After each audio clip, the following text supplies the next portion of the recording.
नमस्कार मित्रांनो, कशा आहात सगळेजण? चला तर आजच्या या कथेला सुरुवात करूयात. माझे नाव आर्यन आहे. दिसायला मी एकदम फिट, पेदार शरीर आणि उंची 5 फूट 9 इंच आहे. मुंबईच्या धावपळीतून कंटाळून जेव्हा माझी बदली पुण्यात झाली, तेव्हा मला वाटलं नव्हतं की माझं आयुष्य इतकं रंगीन होईल. पुण्यात मला कंपनीने एक मस्त फ्लॅट दिला होता. सगळं काही छान चाललं होतं. पण एकट्या मुलाला घर सांभाळणं म्हणजे डोंगरा एवढं काम होतं. मग मदतीला आल्या आजी. आजी खूप वयस्कर होत्या, पण माझं सगळं काम मनापासून करायच्या. एक दिवस आजींनी बॉम्ब टाकला. त्या म्हणाल्या, "साहेब, माझी मुलगी बाळंतपणासाठी गावी चालली आहे. मला जिथे जावं लागणार आहे. पण तुमची सोय म्हणून मी माझ्या मधल्या सुनेला मायाला पाठवते." मी विचार केला, ठीक आहे, काम तर व्हायला हवं. पण जेव्हा माया पहिल्यांदाच माझ्या घरात आली, तेव्हा तिला बघून माझ्या काळजाचा तर ठोकाच चुकला. माया हे नाव होतं, तशीच ती मायावी होती. वय साधारण 25 ते 26 वर्ष असेल. सावळ्या रंगाची पण अतिशय तजेलदार त्वचा. तिची नजर इतकी धारदार होती की एखाद्यानं बघितलं तर माणूस घायाळ होईल अशी होती ती. तिने साधीसुधी साडी नेसली होती, पण त्या साडीत तिचं शरीर एखाद्या शिल्पासारखं दिसत होतं. तिची कंबर, तिचे ते डोळे आणि बोलताना ओठांची होणारी हालचाल, सगळं कसं एकदम रोमॅन्टिक होतं. आजी गावी गेल्यावर माया माझ्याच घरातल्या छोट्याशा खोलीत राहायला आली. आता घरात आम्ही दोघंच होतो. मी ऑफिसला जायचो आणि ती घर सांभाळायची. पण हळूहळू आमची जवळीक वाढू लागली. सुरुवातीला ती खूप लाजत होती, पण माझ्या जिम केलेल्या शरीराकडे तिचं लक्ष वारंवार जायचं. मी जेव्हा टी-शर्ट काढायचो, तेव्हा ती चोरून मला बघायची. हे माझ्या लक्षात आलं होतं. एके दिवशी शनिवार होता. बाहेर पाऊस धो धो पडत होता आणि वातावरणात एक वेगळाच थंडावा होता. मी हॉलमध्ये सोफ्यावरती बसून लॅपटॉपवर काम करत होतो. माया हॉलमध्ये लादी पुसत होती. तिने साडी थोडी वर खोचली होती.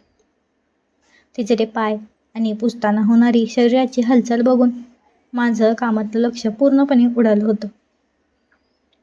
ती पुसता पुसता माझ्याजवळ आली आणि म्हणाली, "साहेब, पाय वर करा ना जरा, इथलं पुसायचं आहे." तिचा आवाज इतका मादक होता की माझ्या अंगावर शहारा आला. मी पाय वर केले, पण तिची नजर माझ्या नजरेला भिडली. तिने एक छोटासा हसरा कटाक्ष टाकला आणि पुन्हा कामाला लागली. त्या क्षणी मला जाणवलं की मायाला सुद्धा माझ्यामध्ये रस आहे. दुपारची वेळ होती. जेवण झाल्यावर मला झोप लागली. स्वप्नातही मायाच येत होती. अचानक मला बाथरूममधून पाण्याचा आवाज आला. मी डोळे उघडले. मला वाटलं नळ चालू राहिला असेल. मी हळूच उठलो आणि बाथरूमच्या दिशेने गेलो. दरवाजा थोडा उघडाच होता. मी आत डोकावलं आणि जे पाहिलं ते पाहून माझं डोकं तर चक्रावूनच गेलं. कारण माया तिथे अंघोळ करत नव्हती, तर ती कपडे धुवत होती. पण गरम होत असल्यामुळे तिने साडीचा पदर थोडा बाजूला सरकवला होता आणि तिचं ते रूप बघून कोणाचंही मन विचलित झालं असतं. तिच्या अंगावर पाण्याचे थेंब उडत होते. तिची ती पाठ आणि त्यावरील ओघळणारे पाणी. मी मंत्रमुग्ध होऊन बघत राहिलो. अचानक तिने मागे वळून पाहिलं. मला तिथे बघून ती ओरडली नाही, उलट तिने एक खोडकर स्मितहास्य केलं. तिने ओल्या हातानेच आपल्या केसांची बट सावरली आणि म्हणाली, "साहेब, असं चोरून बघणं चांगलं नसतं बरं का." तिच्या या बोलण्याने माझा धीर वाढला. मी एक पाऊल पुढे टाकलं आणि म्हणालो, "काय करू माया, तू दिसतेसच इतकी सुंदर की नजर हटतच नाही." तिने मान खाली घातली, पण तिच्या चेहऱ्यावरचे भाव सांगत होते की तिला माझं बोलणं आवडतं. त्यानंतर आमचा हा लपंडाव डाव रोजचाच झाला. कधी कधी किचनमध्ये चहा बनवताना आमचे हात एकमेकांना स्पर्श करायचे, तर कधी कधी गप्पा मारताना ती माझ्या खूप जवळ येऊन बसायची. माया खूप चतुर होती बरं का. तिला माहीत होतं की मला काय आवडतं. ती मुद्दामून अशा साड्या नेसायची ज्यामध्ये तिचं सौंदर्य अधिकच खुलून दिसेल. एक रात्री प्रचंड वीज कडाडत होती. माया घाबरून माझ्या बेडरूममध्ये आली. साहेब, मला विजांची खूप भीती वाटते. मी इथे खोलीत झोपू का? तिने मला विचारलं. मी म्हणालो, खाली कशाला? बेडवर येऊन झोप. ती थोडी लाजत बेडवर आली. आम्ही दोघंही एकमेकांच्या खूप जवळ होतो. वातावरणाला तो थंडावा आणि आमच्या मनातील ती उष्णता, सगळंच खूप रोमॅन्टिक होतं. मी तिचा हात हातात घेतला. तिचा हात इतका मऊ आणि उबदार होता की सांगायलाच नको. तिने माझा हात घट्ट धरला. मी तिच्याजवळ गेलो आणि तिच्या कानात कुजबुजलो. माया, तू खूप हट आहेस का? तिने उत्तर दिलं नाही. फक्त तिने तिचे डोळे मिटले. तो इशारा मला पुरेसा होता. त्या रात्री आमच्यातल्या त्या सगळ्या मर्यादा संपल्या. आमचं ते नातं केवळ मालक आणि कामवाली उरलं नव्हतं, तर ते एका वेगळ्या वळणावर गेलं होतं. मायाच्या त्या आगाऊ सवयी आता मला सरावल्या होत्या. ती कधी कधी सकाळी माझ्या बेडवर चहा घेऊन यायची आणि मला उठवण्यासाठी माझ्या कानाशी खेळायची. तिच्या त्या स्पर्शाने माझी सकाळ एकदम फ्रेश व्हायची.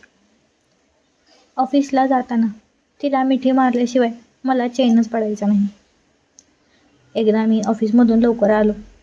पाहिलं तर माया हॉलमध्ये गाणी लावून डान्स करत होती. तिचा तो मोकळा वावर आणि तिची ती मस्ती बघून मी हरवूनच गेलो. मी तिला मागून जाऊन पकडलं आणि ती दचकली, पण नंतर हसून माझ्या मिठीत शिरली. आज खूपच रोमॅन्टिक मूडमध्ये दिसताय साहेब, ती खट्याळपणे म्हणाली. मी तिला जवळ घेतलं आणि त्या दिवशी आम्ही तासनतास ते केलं आणि गप्पासुद्धा मारली. पण दिवसामागून दिवस जात होते आणि आजींच्या येण्याची वेळ जवळ येत होती. आम्हाला माहीत होतं की हे सुख जास्त काळ टिकणार नाही. माया गावी जाणार होती आणि मी पुन्हा एकटा होणार होतो. शेवटच्या दिवशी माया खूप भावूक झाली. तिने माझ्यासाठी माझं आवडतं जेवण बनवलं. जेवताना ती म्हणाली, साहेब, मला विसरू नका बरं का. तुमच्या या फ्लॅटमध्ये मी फक्त काम नाही केलं, तर माझं मनही इथेच ठेवून चालले. तिचे ते शब्द ऐकून माझंही मन भरून आलं. मी तिला वचन दिले की आपण पुन्हा नक्की भेटू. त्यानंतर आजी परत आल्या. माया सामान बांधून निघायला तयार झाली. जाताना तिने माझ्याकडे एक शेवटचं हास्य दिलं, ज्यामध्ये खूप काही चढलं होतं. त्यानंतर ती गेली, पण तिच्या अत्तराचा सुगंध आणि तिच्या आठवणी अजूनही त्या फ्लॅटमध्ये रेंगाळत होत्या. आजही जेव्हा पाऊस पडतो किंवा जेव्हा मी त्या स्टोअररूममध्ये बघतो, तेव्हा मला मायाची आठवण येते.